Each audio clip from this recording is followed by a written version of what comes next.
श्री गणेशाय नमः। राधे राधे एवरीवन। आज की वीडियो में हम जानेंगे कि गणपति जी का यानी गणेश जी का विसर्जन कैसे किया जाता है। तो देखिए, चाहे आपने कितने दिन की भी स्थापना की हो, विसर्जन की विधि बिल्कुल एक जैसी ही रहती है।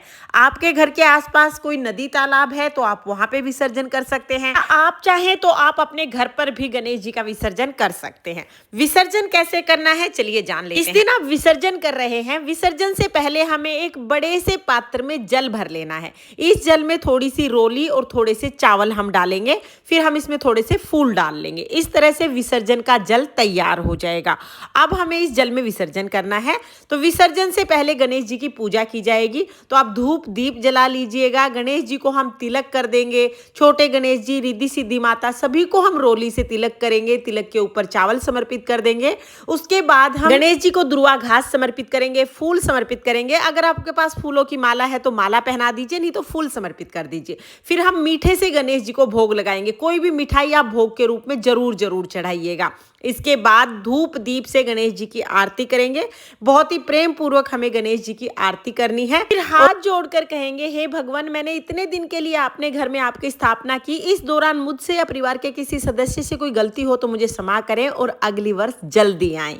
हे गणपति बाप्पा, अगले वर्ष जल्दी आना। इस तरह से समायाचना करने के बाद फिर हम जल के छींटे लगा देंगे और जितनी भी हमने स्थापना की है, जो भी हमने विग्रह स्थापित किए, सभी को हम थोड़ा थोड़ा हिला देंगे। तो अपनी जगह से सभी को हिला देंगे और कलश को भी हिला देंगे। ये सूक्ष्म रूप से विसर्जन हो जाता है।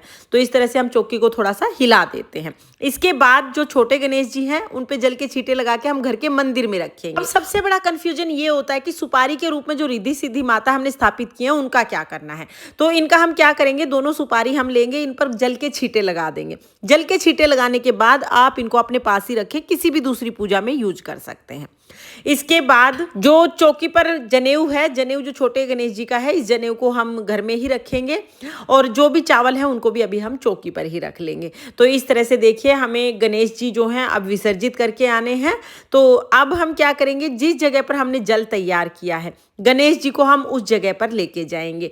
तो बहुत ही प्रेम पूर्वक गणपति बप्पा मोरया, मंगल मूर्ति मोरया गाते हुए ढोल नगाड़ों के साथ हम गणपति जी का विसर्जन करते हैं। देखिए, गणपति जी को एक पटड़े पर हम विराजमान करेंगे या जिस चौकी पर आपने विराजमान किया है उसी चौकी को आप उठा सकते हैं। फिर पूरे घर में गणपति जी को एक बार घुमाने के बाद फिर हम जो जल हमने तैयार किया है उसके पास ले जाएंगे। जल के रूप में जो हमने कृत्रिम नदी तैयार की है, पहले इन्हें प्रणाम करेंगे और फिर हम गणपति बप्पा मोरया, मंगल मूर्ति मोरया कहते हुए गणपति जी का विसर्जन करा देंगे। 3 बार हमें गणपति जी को, गणेश जी को डुबकी लगवानी है। तीसरी डुबकी में हम जल में ही गणेश जी को छोड़ देंगे। इस तरह से बहुत प्रेम पूर्वक हम गणेश जी का विसर्जन करेंगे। और विसर्जन करने के बाद जैसे कोई भी मेहमान घर से जाता है या कोई भी घर से जाता है तो पहले खाने का सामान साथ दिया जाता था। उसी तरह से जब आप गणेश जी का विसर्जन करेंगे तो जो मिठाई का आपने भोग लगाया, थोड़ी मिठाई हम साथ में विसर्जित कर देंगे और साथ में थोड़े चावल भी हम विसर्जित करेंगे। अगर आप बाहर नदी तालाब में विसर्जन करते हैं तो लाल रंग के कपड़े में खाने का सामान बांध के विसर्जित करते हैं, लेकिन घर में विसर्जित कर रहे हैं तो फिर थोड़ा सा आप ऐसे ही भोग लगा दीजिएगा। उसके बाद हम हाथ जोड़ लेंगे और अगले वर्ष जल्दी आने के लिए गणपति जी से प्रार्थना करेंगे। तो इस तरह से घर पर ही बहुत आसानी से आप विसर्जन कर सकते हैं। आप चाहें तो अब तक जितने भी फूल और दुर्वा घास आपने चढ़ाई है वो सारी आप साथ में ही विसर्जित कर सकते हैं या उनको अलग से किसी गमले में रख सकते हैं। तो यहाँ पर हमने साथ में विसर्जित कर दी है। देखिए, हमेशा गणपति जी की स्थापना करते हैं तो मिट्टी की मूर्तियां लेते हैं ताकि विसर्जन आसानी से हो जाए, मिट्टी पूरी जल में घुल जाए। अब ये मिट्टी की मूर्ति है, थोड़ी देर में जल में घुल जाएगी। जब ये जल में पूरी तरह से घुल जाए उसके बाद हम इसे पौधों में डाल देंगे। आप तुलसी के पौधे को छोड़ के बाकी किसी भी पौधे में इसको डाल सकते हैं। जल को तो देखिए आपको दिख रहे होंगे बबल्स बन रहे हैं, तो ये धीरे धीरे इस पूरे पानी में मेल्ट हो जाएगी, घुल जाएगी। तो इस तरह से घर पर ही बहुत आसानी से गणपति जी का विसर्जन हो जाएगा। अब विसर्जन हमने कर दिया है, चौकी के बाकी सामान का क्या करना है। तो देखिए, मिठाई जो भी हम चढ़ाएंगे वो सारी उसी समय पर प्रसाद के रूप में बांट देंगे। जो गुड़ नारियल है इसको कूट के आप इसका प्रसाद बना के सब लोग खा सकते हैं। इसके साथ ही जो दक्षिणा है वो हम दान कर देंगे। जो जनेऊ हमने चढ़ाया है, ये जनेऊ जब भी आप कभी मंदिर जाएंगे तो वहां पर गणेश जी को चढ़ा दीजिएगा। इसके साथ ही जो कलश की स्थापना की है, कलश के नारियल को तोड़ के प्रसाद के रूप में सब में बांट दिया जाता है, तो आप इसको बांट दीजिएगा। और जो हमने कलश रखा है, कलश के ऊपर जो आम के पत्ते हैं इनको आप किसी गमले में रख दीजिएगा, इसका खाद बन जाएगा। इसके साथ ही कलश के अंदर से सुपारी और सिक्का निकलेगा। सुपारी और सिक्के को आप अपने पास रखिएगा, घर में किसी भी दूसरी पूजा में इसको यूज कर सकते हैं। और जो जल है, जो मतलब कलश में जो जल है, इसके छींटे पूरे घर में लगा के फिर हम इसको पौधों में सींच देंगे। तुलसी को छोड़ के बाकी किसी भी पौधे में आप इस जल को सींच सकते हैं।